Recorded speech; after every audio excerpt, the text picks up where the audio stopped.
Shalom saudara yang dikasihi Tuhan Yesus Kristus, selamat pagi, salam sejahtera buat saudara semua dimanapun saudara berada. Damai dan sukacita oleh Roh Kudus melimpah senantiasa dalam hati dan kehidupan saudara semua. Sebelum kita mendengarkan renungan firman Tuhan, mari sama-sama kita berdoa. Bapa Sorgawi, Bapa di dalam nama Tuhan Yesus Kristus, kami mengucap syukur untuk kebaikan-Mu, berkat dan perlindungan-Mu di sepanjang malam hingga pagi hari ini. Kami bersyukur untuk kekuatan, kesehatan dan berkat Tuhan yang Tuhan sediakan bagi kami. Saat ini ya Tuhan, kami mau mendengarkan kebenaran firman-Mu. Urapilah setiap kami, berbicaralah secara pribadi kepada kami, supaya kami dapat mengerti akan kehendak-Mu. Terima kasih ya Tuhan, dalam nama Tuhan Yesus kami berdoa. Haleluya, amin. Saudara yang dikasihi Tuhan, ayat renungan kita pada saat ini terdapat di dalam kitab Mazmur pasal 139 ayat 13-14. Tertulis demikian. Sebab Engkaulah yang membentuk buah pinggangku, menenun aku dalam kandungan ibuku. Aku bersyukur kepadamu, oleh karena kejadianku dahsyat dan ajaib. Ajaib apa yang Kau buat, dan jiwaku benar-benar menyadarinya. Saudara yang dikasihi Tuhan, Louis Pasteur, seorang ahli mikrobiologi asal dari Prancis, pernah mengatakan bahwa musuh kita tidak kelihatan. Ia mengatakan hal itu merujuk kepada mikroorganisme yang berukuran sangat kecil yang dapat mengganggu kesehatan manusia. Selama 1 tahun ini, saudara, pandemi terjadi di seluruh dunia dan membuat semua pemerintah menjadi bingung karena musuh yang tidak kelihatan, yaitu virus corona. Apa yang tidak kelihatan bukan berarti tidak ada. Untuk melihat virus dibutuhkan mikroskop. Untuk melihat keberadaan dan arah angin digunakan windsock. Kita juga dapat melihat efek dari gerakan pohon dan merasakan hembusan angin pada tubuh kita. Untuk mengetahui keberadaan suara, dibutuhkan telinga yang mendengar. Tapi perlu kita ketahui, saudara, bahwa tidak semua frekuensi suara bisa kita dengar dengan telinga kita. Ada alat ukur yang digunakan untuk mendeteksi suara ultrasonik dan suara dengan frekuensi yang sangat rendah. Untuk mengetahui keberadaan gempa, digunakan alat ukur bernama seismometer.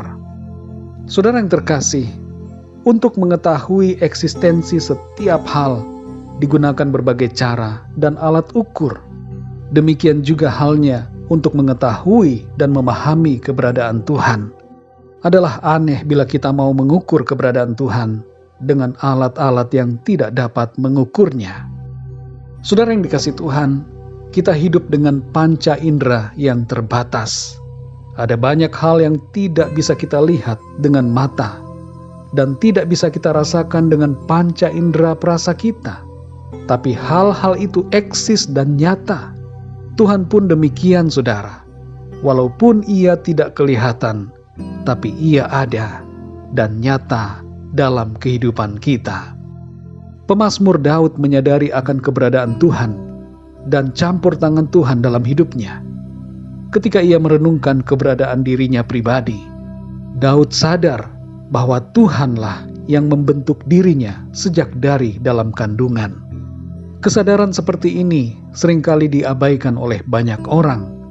Ada orang yang meniadakan keberadaan Tuhan karena tidak mau mengakuinya dan tidak mau percaya akan eksistensi Tuhan dalam kehidupannya. Pengabaian dan penyangkalan akan keberadaan Tuhan Sang Pencipta merupakan tindakan yang akan menyebabkan gejolak dalam hati. Mengapa, saudara? Sebab penolakan itu berlawanan dengan hatinya. Hati kita sebenarnya merupakan alat ukur tentang keberadaan Tuhan. Contoh sederhananya adalah bagaimana kita bisa mengerti bahwa suatu hal tertentu baik atau jahat. Mengapa kita bisa tahu bahwa yang ini jahat, yang ini baik? Dan mengapa kita mengerti bahwa kita harus berbuat baik? Itu semua karena Tuhan menaruhnya dalam hati kita.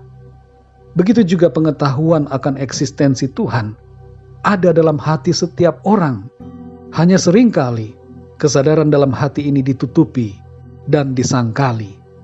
Saudara yang dikasihi Tuhan, Tuhan itu ada dan nyata. Ia lebih nyata daripada sinar mentari yang bersinar.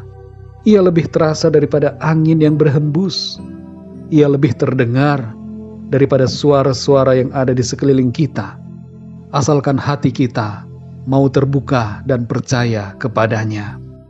Ketika kita melihat diri kita, sadarilah saudara, bahwa ada Tuhan yang menciptakan kita. Sungguh ajaib apa yang Tuhan buat, dan biarlah jiwa kita benar-benar menyadarinya. Tuhan ada bersama dengan kita di setiap waktu. Kehadiran Tuhan menyertai seluruh perjalanan hidup kita. Mari kita bersyukur saudara, sebab Tuhan ajaib dan nyata dalam kehidupan kita. Mari kita berdoa saudara. Bapa kami yang di sorga, Bapa di dalam nama Tuhan Yesus Kristus, kami mengucap syukur Tuhan untuk firman-Mu yang mengajarkan kami, mengingatkan kami, betapa ajaibnya Engkau dalam hidup kami. Engkau ada, Engkau nyata, dan Engkau berkarya dalam diri setiap kami. Sungguh besar Engkau ya Tuhan, dan ajaib segala perbuatan-Mu. Kami menyadari ya Tuhan akan eksistensi-Mu dalam hidup kami. Di zaman ini ya Tuhan, ada semakin banyak orang yang menyangkali Tuhan, dan ada begitu banyak filosofi yang mengabaikan keberadaan Tuhan. Tapi kami ya Tuhan, kepadamu kami percaya. Engkau hadir dan Engkau nyata dalam kehidupan kami. Engkau menyertai kami setiap waktu. Engkau bersama dengan kami dalam setiap perjalanan hidup kami. Terima kasih ya Tuhan untuk hadirat-Mu dan karya-Mu dalam kehidupan kami. Di sepanjang hari ini ya Tuhan, kami mohon tuntunan Tuhan, pimpinan-Mu dalam segala aktivitas kami. Berkatilah setiap apa yang kami lakukan, dan biarlah dalam semuanya itu, nama-Mu Tuhan senantiasa dipermuliakan. Kami serahkan segala sesuatunya dalam tangan kasih-Mu. Kami percaya Tuhan Engkau yang memelihara dan menopang kehidupan kami. Yang sakit Tuhan sembuhkan, yang lemah Tuhan kuatkan, dan berkat Tuhan dinyatakan dalam kehidupan kami semua. Kasih anugerah-Mu Tuhan, dan penyertaan-Mu yang sempurna, melingkupi kehidupan kami. Terima kasih ya Tuhan. Dalam nama Tuhan Yesus Kristus, Tuhan dan Juru Selamat kami berdoa dan mengucap syukur. Haleluya. Amin. Puji Tuhan, saudara yang dikasihi Tuhan, saya percaya firman Tuhan menjadi berkat dan kekuatan buat saudara semua. Dan Roh Kudus akan menolong saudara untuk lebih lagi memahami kebenaran firman Tuhan. Tuhan Yesus memberkati saudara semua. Sampai jumpa dalam renungan yang berikutnya. Haleluya.